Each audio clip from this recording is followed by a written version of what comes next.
ఈ ఈ lung issue వల్లనే మనకు థైరాయిడ్ వస్తుందన్నమాట. లంగ్స్ బాగుంటే థైరాయిడ్ కూడా అబ్నార్మల్, అంటే ఎంత అబ్నార్మల్ ఉన్న థైరాయిడ్ కూడా నార్మల్ పొజిషన్కి వస్తుంది. మీ లంగ్స్ మంచిగా పెట్టుకుంటే ఆస్తమా లేదు, కోల్డ్ లేదు, కాఫ్ లేదు, ఎలర్జీస్ లేవు, మీ మోషన్ ఫ్రీగా ఇలాంటి కాన్స్టిపేషన్ ప్రాబ్లం ఏమీ ఉండవండి.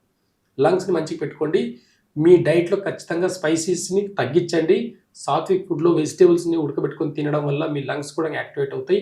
మీ లంగ్స్లో అతిపెద్ద ఆర్గాన్ అండి, మన బాడీలో అతిపెద్ద ఆర్గాన్ ఒక సైజ్ పెద్దది ఉంది అంటే అది మన లంగ్స్, లార్జ్ ఇంటెస్టైన్.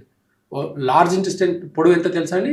6 మీటర్లు, 5 నుంచి 6 మీటర్ల పొడవు ఉంటుంది మనకు. అంటే మలం అంతా కూడా మోషన్ ద్వారా బయటికి వెళ్ళేదానికి, ప్రాసెస్ అంతా అయ్యి బయటికి వెళ్ళేదానికి 6 మీటర్ల పొడవు అంత ఇంటెస్టైన్ ఉంటుంది మనకు. Is a not a joke అండి. మన ఇంటర్నల్ బాడీలో పెద్ద ఆర్గన్ ఏదైనా ఉంది అంటే అది లంగ్స్, లార్జ్ ఇంటెస్టైన్ మాత్రమే. కాబట్టి ఈ రెండు కూడా మన ఆయుష్ని పెంచుతుంది. ఇదే సమస్య, లంగ్స్ సమస్యల వల్ల మన ఆయుష్ తగ్గుతుంది, గుర్తుపెట్టుకోండి.